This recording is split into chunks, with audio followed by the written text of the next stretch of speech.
All right, so here we go with the MAD, mean absolute deviation again. So this week, our CK-12 lesson is your last one of the year, and it's going to build off of what you already know about mean absolute deviation.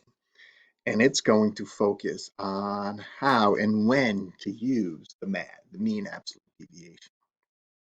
So as a reminder, the mean absolute deviation of a set of data is the average distance between each data value and the mean. So the larger the MAD, the greater the variability there is in the data. The data is more spread out. So let's take a look at some examples here to get us going and a review of the MAD as well. So our first example is Henry scored the following goals in his first 5 games of the lacrosse season. So he got 1 goal, 3, 2, 3, 1. So I'm going to find the mean. First thing in MAD, mean absolute deviation, find the mean.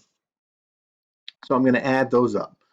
1 plus 3 is 4, plus 2 is 6, plus 3 is 9, plus 1 is 10. So we've got 10 divided by 5. He had 5 games, therefore his mean is 2. Okay, so Henry is averaging 2 goals a game. I'm going to slide this over here. Not bad. Owen's first 5 games. So Owen scored the following goals in his first 5 games of the lacrosse season. He had 0, 5, 6, 1, and 8. So I'm going to start off, I'm going to find the mean. 0 plus 5 is 5, plus 6 is 11, plus 1 is 12, plus 8 is 20. So he had 20 goals in 5 games. So I'm going to take 20 divided by 5, and his mean comes out to be 4. So Owen's averaging 4 goals a game. Okay. Now the MAD is not necessarily saying who's averaging more, who's a better lacrosse player. It's looking at variability. Okay, is there greater or less variability in data? Is it spread out? Is it not so spread out? All right, so we only did the mean. Now we need to go back. I'm going to go back in Henry and do the whole mean absolute deviation. So what I like to do is draw a line under my data and ask myself, how far is my mean from each one of these values? So how far is 2 from 1? Right? And I don't care, again, if I go 1 minus 2 is technically a negative, it's absolute. So I'm just asking myself, how far are those 2 numbers apart? They're only 1 apart. How far is the 2 from a 3? 1. How far is a 2 from a 2? That's 0. 1. And we have another 1. So now I have a new set of data. I have 1, so I'm going to find the mean of that data. I have 1 plus 0 plus 1 plus 1. So 4 divided by 5.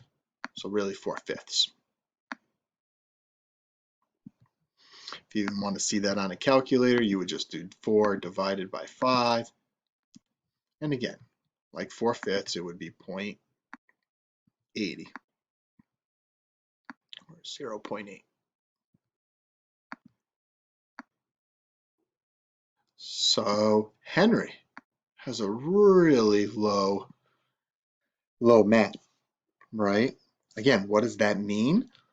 If I have a number line right here, it's almost straight. I'm going to put 0 on my number line. 1, 2, make my number line a little bit longer. 3, 4.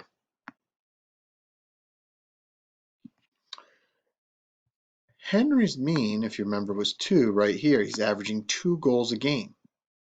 Well, his MAD is 0.8. It's not even 1. So if I go this way, almost 1.8, almost this way, all his goals are falling in this red area, this red zone. Pretty good. So it's smaller. He has less variability. So it's not necessarily asking again, who's the best lacrosse player, who's scoring the most, who has less variability in the data.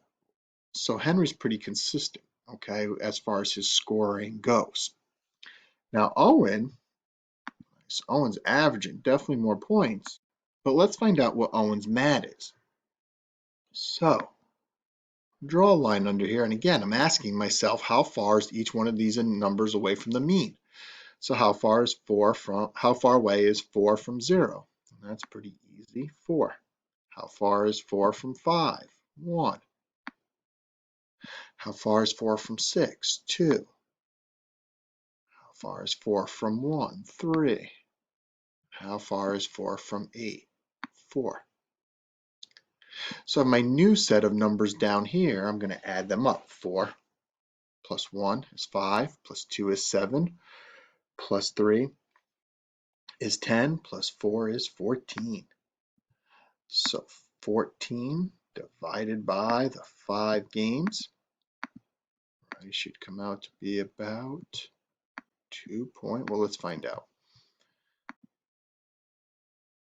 Use our calculator here. And we have 14 divided by 5. 2.8.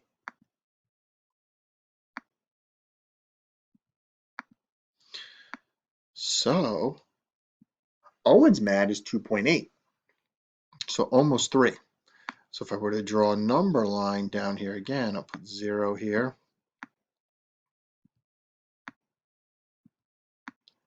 1, 2, 3, 4. Go a few more numbers here.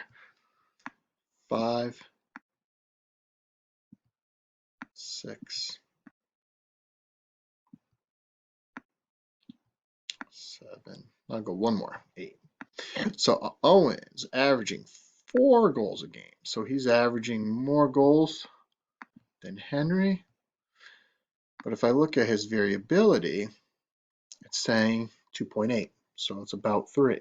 So 1, 2, 3. Down, 1, 2, 3, up. This red zone is much larger. As you can see, he's falling, he's getting goals anywhere. Most of his goals are falling in that area, which means his data is more spread out. Go back here. Let's check out Henry's. Here's Henry's variability, Owen's variability. So again, the mean absolute deviation is not necessarily asking who has the greater average, who's the better player at this, or who has the better data. It's really looking at variability of data and how spread out it is, okay? So you're going to work through a lesson in CK-12 on this. I just wanted to give a quick overview. It's your last CK-12 lesson of the year. If you need help, be sure to email me, use the discussion thread in Schoology, or hop on for a Google Meet session, okay? All right, guys, good luck.